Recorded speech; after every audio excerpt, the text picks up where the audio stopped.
The traditional Chinese character party consists of two radicals, advocate and black.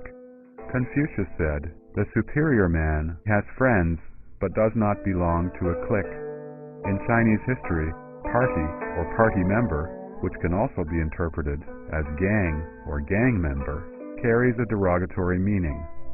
The Communist Party emerged, grew, and eventually seized power in contemporary China.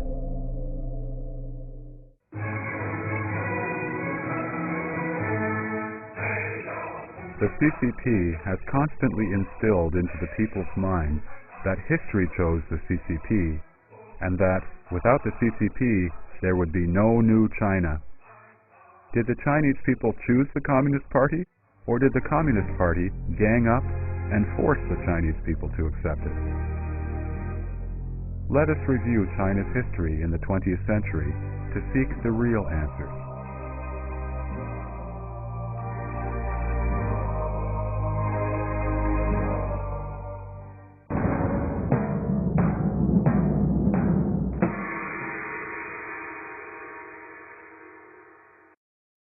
From the late Qing dynasty, China experienced tremendous external shocks and extensive attempts at internal reform.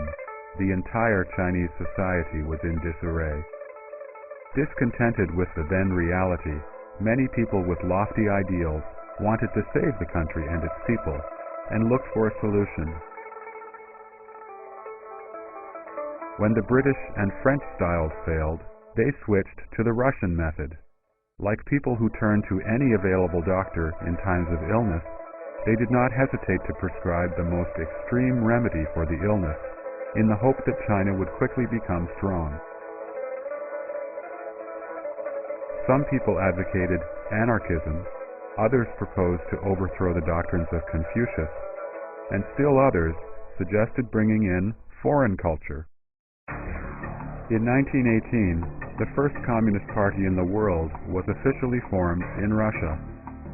In order to achieve the revolutionary goal of conquering the whole world, the Soviet Union established the Far Eastern Bureau in 1920. It then started to look for comrades in China. The idea of using violent revolution to seize political power, lifted from the theory of Marxism-Leninism, appealed to the anxious minds of the group of young people. Under such circumstances, communism, a completely foreign concept, was introduced into China. The founders of the CCP did not realize that the deity they had introduced from the Soviet Union was in reality an evil specter, and the remedy they sought for strengthening the nation was actually a deadly poison.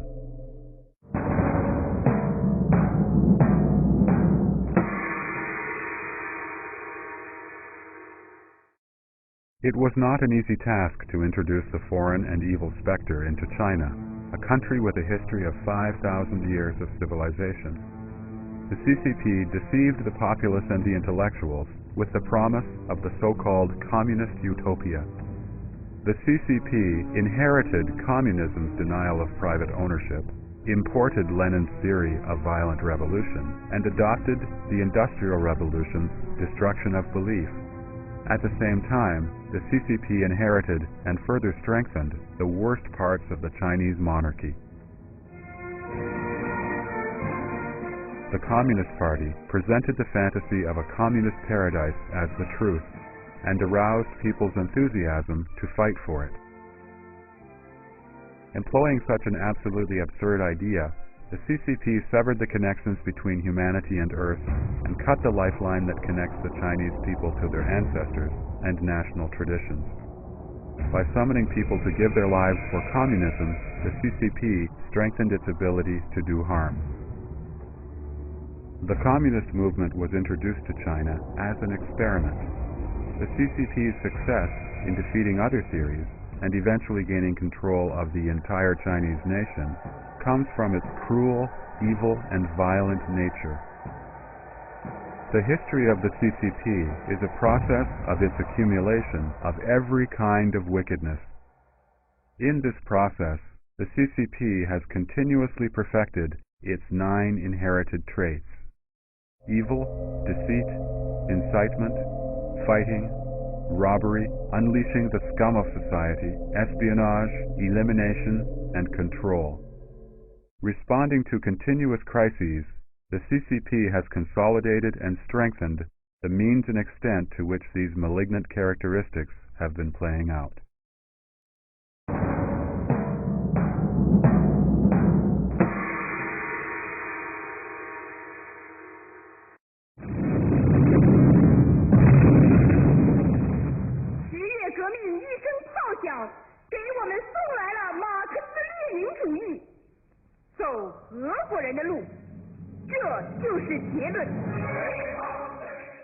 The CCP acknowledges that it is a religion imported from other countries, from ideology to experience, from organization to capital. Everything is brought in from the Soviet Union.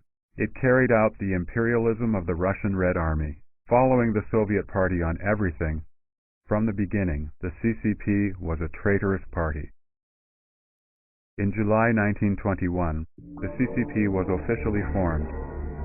As the China branch of the Comintern, the CCP began to receive funding from the Comintern, beginning in October 1921. According to statistics available from declassified party documents, during the period from 1924 to 1927, the contribution from the Comintern averaged around 20,000 yuan per month. At the Second National Congress of the CCP in July 1922, there were only 195 CCP members across all of China. The Comintern criticized the CCP for not working diligently.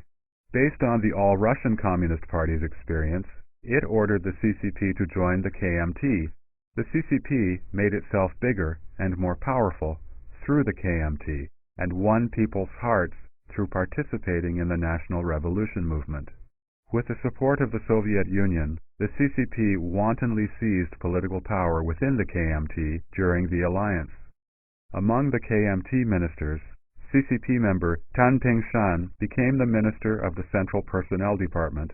Mao Zedong assumed the position of acting minister of the Propaganda Department. Zhou Enlai held the position of director of the political department of the Huangpu Military Academy. Lin Zuhan was the minister of rural affairs. Many communists served as KMT party representatives at various levels of the National Revolutionary Army. The number of the CCP members increased dramatically from 420 in 1923 to 30,000 by 1928. The CCP members who joined the KMT did not obey the KMT rules. They publicly aired their views, attacking the KMT. They breached their promises and organized and expanded an underground CCP within the KMT. In January 1925, when the CCP only had 994 members, it had already raised the question of who would have leadership in China. Had Sun Yat-sen not died, he, instead of Chiang Kai-shek, would have been the target of the CCP in its quest for power.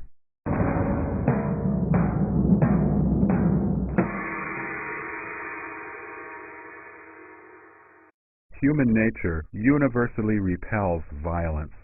Violence makes people insane, ruthless, and tyrannical.